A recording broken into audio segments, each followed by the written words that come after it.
À la une de l'actualité, la finale ce dimanche à Bordeaux du circuit des grandes épreuves du Sud-Ouest. Le grand circuit du Sud-Ouest qui a été remporté au point par Fakir Mérité. Nous sommes allés à sa rencontre, comme à la rencontre de son entraîneur Franck Marty. L'occasion pour nous de mieux découvrir ce professionnel installé donc près de Toulouse.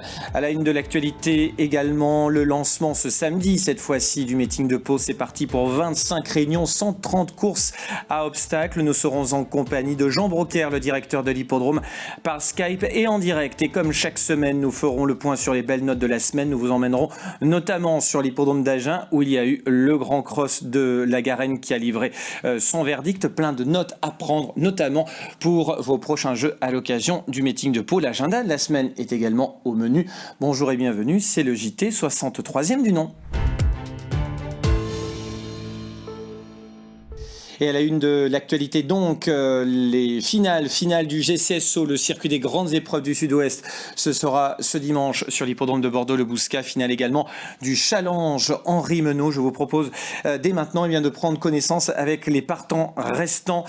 Tout d'abord, le Grand Prix d'Inavena Maïzagri, partenaire officiel de cette finale du GCSO dimanche. On devrait retrouver Extrême des Bois, qui a été très régulier tout au long de la saison. Cache de l'Alba également, ou encore Douxor de Guest, sans oublier Clyde Barrow, tous ces chevaux qui vont se retrouver parfaitement dans leur catégorie, sans oublier Christelle du Lupin. Et sur un autre tableau, on devrait pourquoi pas retrouver Bilouka du Boscaï, laquelle vient de se classer 3e tout en trottant sur le pied de 14. C'était sur la piste de Salon de Provence il y a de cela quelques jours. Fair Play d'Urzy également, avec plus de 400 000 € de gains, pourrait être l'une des têtes d'affiche. Les partants seront connus ce vendredi.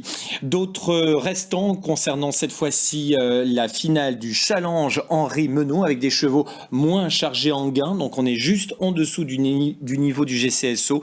On devrait retrouver dans cette épreuve Filaret du Verger ou encore Écrin du Drô pour l'entraînement de Christophe Fate et la drive également de Christophe Fate.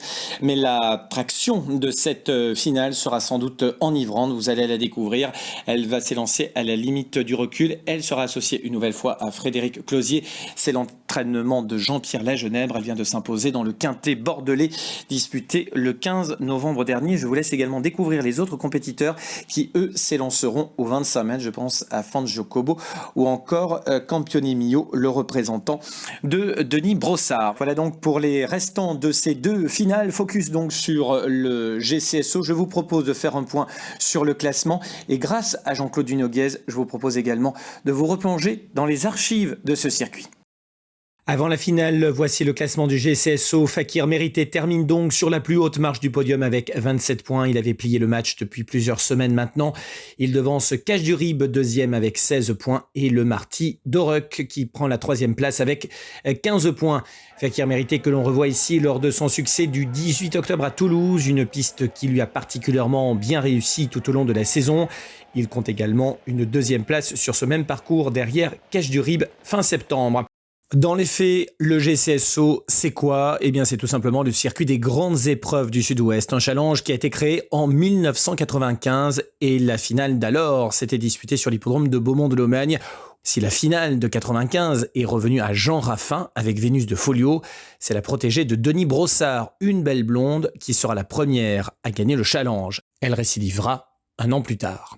Au palmarès, outre une belle blonde, on réussit le doublé Nino Leblond en 2010 et 2011, où il a dû partager la palme avec Pépa aux soins de Denis Brossard, puis plus près de nous, Brissac, vainqueur en 2016 et 2017. Sur le livre d'or figurent des noms connus comme Vasseville, vainqueur en 2000, Ilster d'Espiens en 2002, Lynn Pellois, Lynx du Goutier et ces dernières années, Haribomix, Bilouka du Boscaï et Cap de Narmont. Ce dimanche, ce sera la 26e finale. Elle aura lieu pour la 5e fois sur l'hippodrome de Bordeaux. Voilà donc pour ce point sur le GCSO, et vous l'aurez compris, Fakir Mérité termine donc sur la plus haute marche du podium. Nous étions cette semaine chez son entraîneur Franck Marty. Il est basé à Fronton, près de Toulouse. L'occasion pour nous est bien de découvrir l'un des fers de lance aussi du Sud-Ouest. Portrait de Fakir Mérité.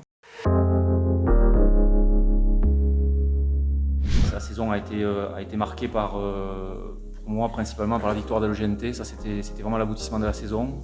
J'en avais fait un objectif. Bon, je restais quand même prudent et je ne l'avais pas trop ébruité parce qu'on ne gagnait pas toutes les courses précédentes, mais je voyais qu'il montait quand même progressivement sur chacune des courses.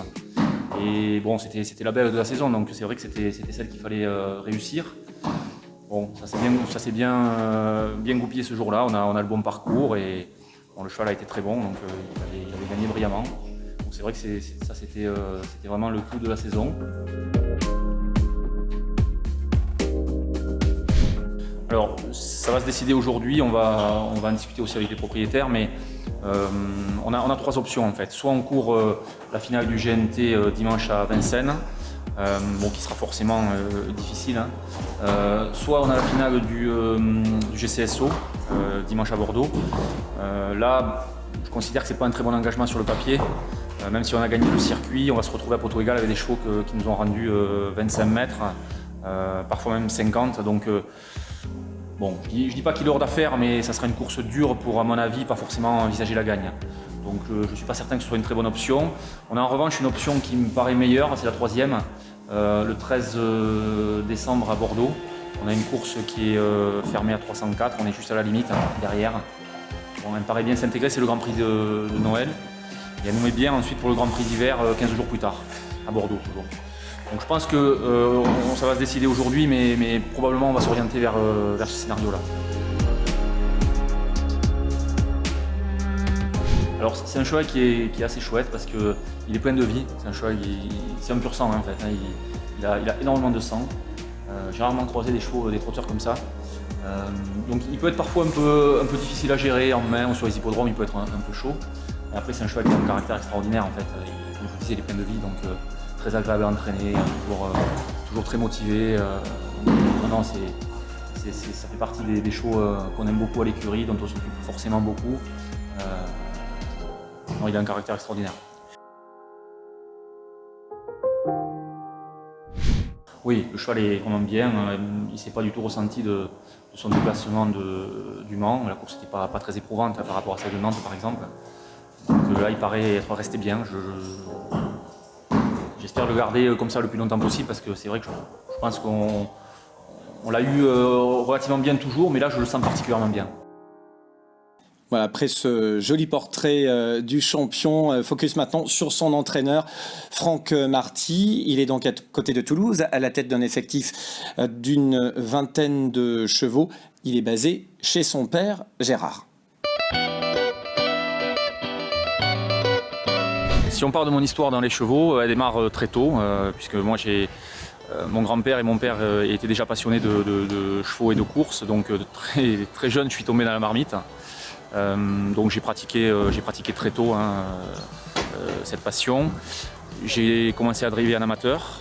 J'ai un parcours de une petite vingtaine d'années en amateur.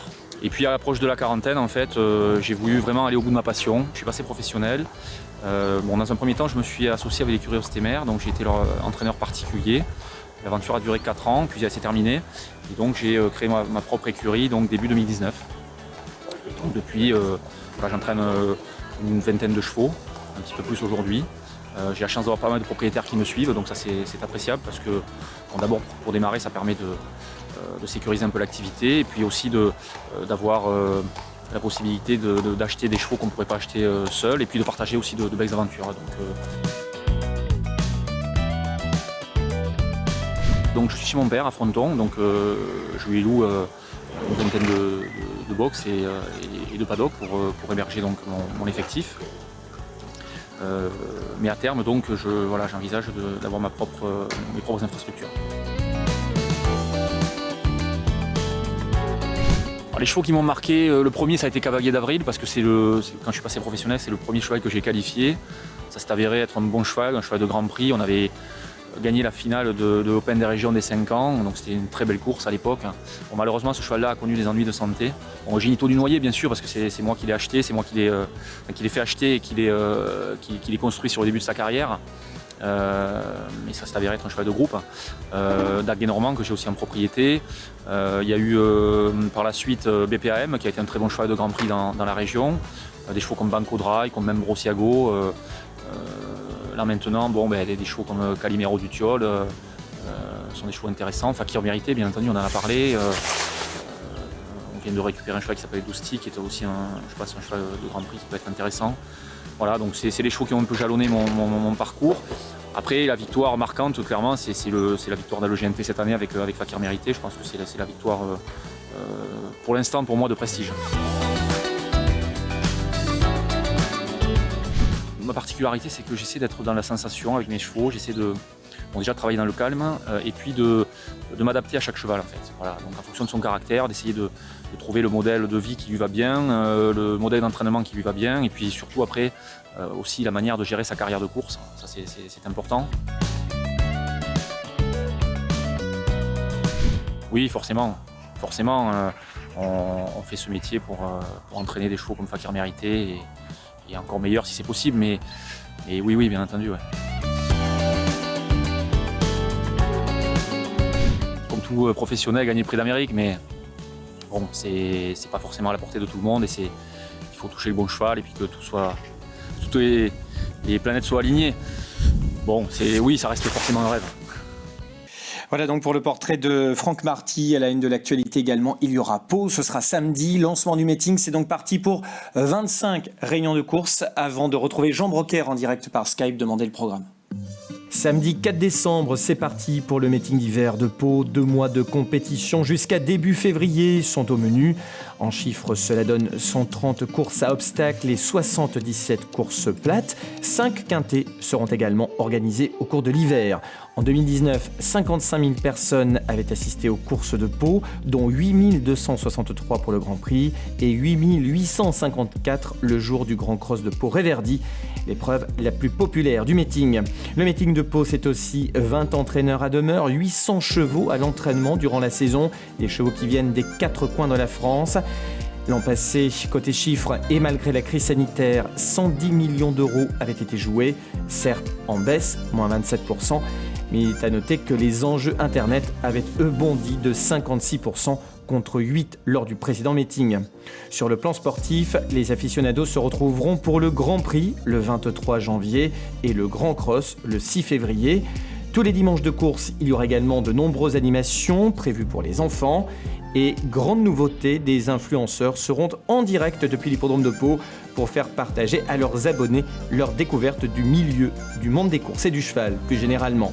Dès samedi, on attaquera fort avec la première épreuve préparatoire au Grand Prix, le prix Comte de Saint-Cricq et le prix Hubert de Navaille, première épreuve préparatoire au Grand Cross. Et on va retrouver donc le directeur de la Société d'encouragement des Pyrénées-Atlantiques, communément appelée la CEPA, Jean Broquer, donc, qui est sur le terrain. On vous retrouve en quasi-direct. Jean, bonjour. Vous êtes à quelques jours, à 72 heures du coup d'envoi de ce meeting. Dites-nous ce que vous êtes en train de faire là. Vous êtes sur les pistes, j'imagine que ce sont les derniers réglages. Oui, effectivement, les derniers réglages. On fait le cordage des pistes, donc ça prend beaucoup de temps. C'est la mise en place de plus de 3 km de lice pour avoir des bandes fraîches tout au long du meeting. Bande fraîche qui est un peu la garantie pour les bonnes courses, le Grand Prix à la mi-janvier, mais également quand il fait mauvais, d'avoir cette possibilité technique d'ouvrir 6 mètres en cas de neige ou de grosse gelée, parce que le gazon, c'est comme un manteau pour une piste. Voilà. C'est un travail de toute l'année pour arriver à un gazon quasi parfait au moment du meeting. Alors, ce meeting démarre ce samedi. Qu'est-ce qui nous attend concrètement ? Il y a toujours à l'ouverture de très belles courses. Moi, j'attends avec impatience le cross. Il y aura tous les meilleurs chevaux de cross et à Pau. On le voit, les rangs sont garnis. Et il y a Uniqueta, voilà, le gagnant. On adore le cross à Pau et on va avoir presque des conditions très hivernales, car on a eu 85 mm de pluie, ce qui est énorme depuis 5 jours.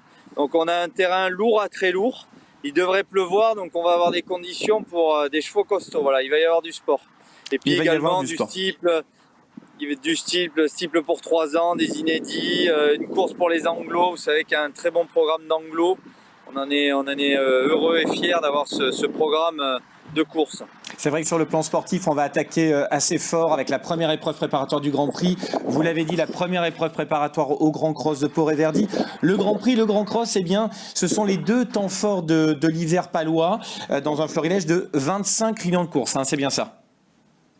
Exactement, 25 réunions de course égrenées, on va dire, toutes les 2 ou 3 jours. Il y a quelques réunions concomitantes, donc par exemple le 11 et le 12 décembre. Également, il y aura le quintet le 17 janvier qui est adossé la veille à une journée de course.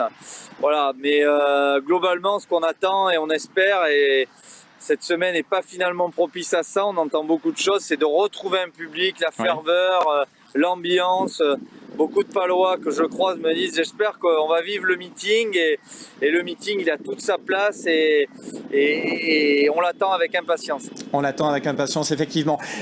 Tout à côté de l'hippodrome, il y a le centre d'entraînement de Cers parce que la CEPA, c'est donc une société qui gère 2 entités. L'hippodrome d'un côté, le centre d'entraînement de l'autre qui est l'un des plus importants en France. Les entraîneurs ont dû arriver, ils arrivent d'à peu près des 4 coins de la France. Combien d'entraîneurs à demeure cet hiver, Jean ? Écoutez, cette année, on a eu environ 280 demandes. Il y a 2 entraîneurs qui doivent encore confirmer leur venue sur le centre d'entraînement.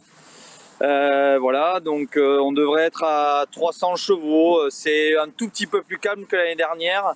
Après le Covid, il y avait vraiment une demande forte avec le fait que les chevaux n'avaient pas pu courir au printemps. Donc on était à 350-360 box, ce qu'on n'avait pas vu depuis de nombreuses années. Vous savez qu'avec le développement des infrastructures, les autoroutes, mais également les camions qui se sont perfectionnés pour le transport des chevaux, on avait moins de demandes, voilà. Mais ça reste quand même honorable d'avoir environ 300 chevaux pour cet hiver qui vont fouler l'ensemble du centre d'entraînement.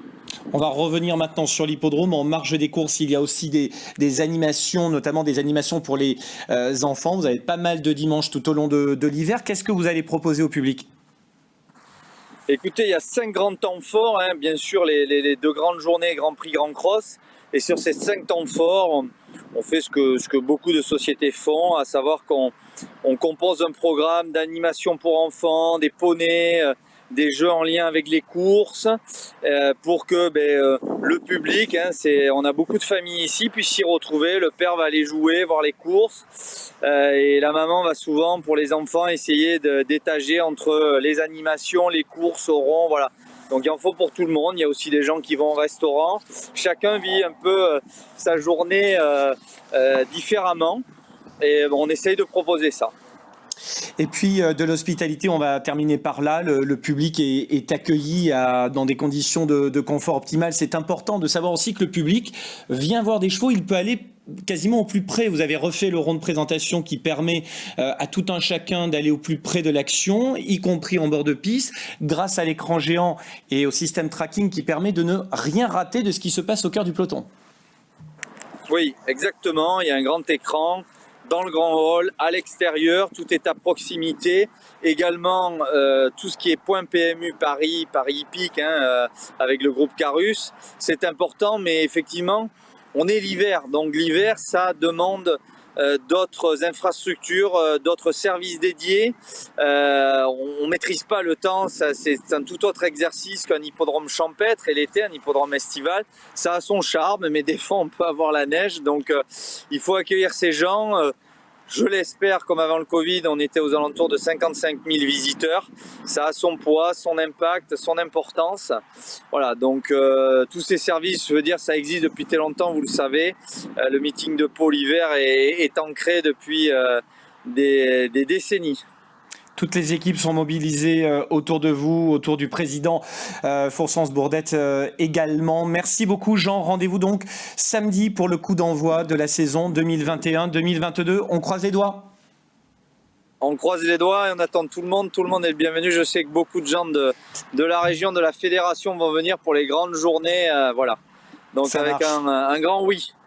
Salut Jean, à bientôt. Merci beaucoup et bon courage. Merci. À bientôt. Voilà donc pour notre invité cette semaine, Jean Brocard, pour le lancement de ce meeting palois qui promet beaucoup sur le plan sportif.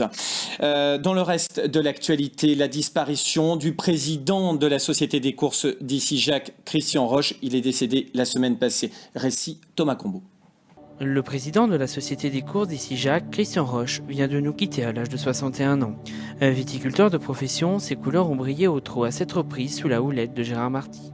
Falco du Bellay s'est imposé en 2019 à Toulouse et Castel-Sarrazin, puis en 2020 à Villeréal puis Luchon. Ses autres fers de lance furent Golden Boy du Greny, gagnant à Agen l'an passé, et Icare de Roche, qui a triomphé cette année à l'Aréole et Villeréal. Christian Roche, qui présidait également aux destinées du club de rugby local, avait été élu à la tête de la Société hippique d'Ici-Jacques en 2012.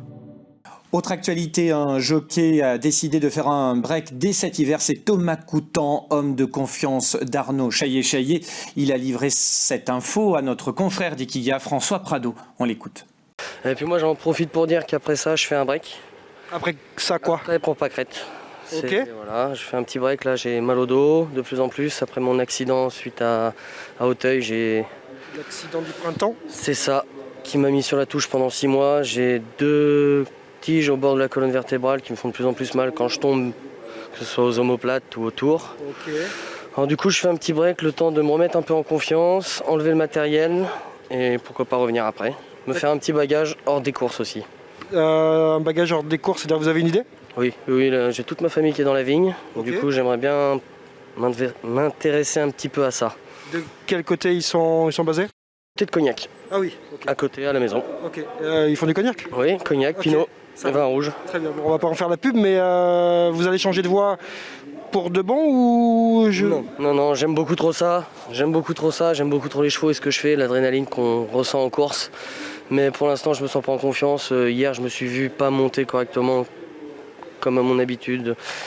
Je ressens pas les chevaux de la même manière, donc je préfère faire une petite pause, revenir plus fort et on verra la suite. Grosso modo, vous faites un stop, vous construisez votre avenir d'après-carrière, vous faites enlever le matériel Ouais, c'est ça. et vous espérez revenir. C'est ça, exactement. Ok, Voilà. bonne continuation à vous et bon courage. Merci beaucoup.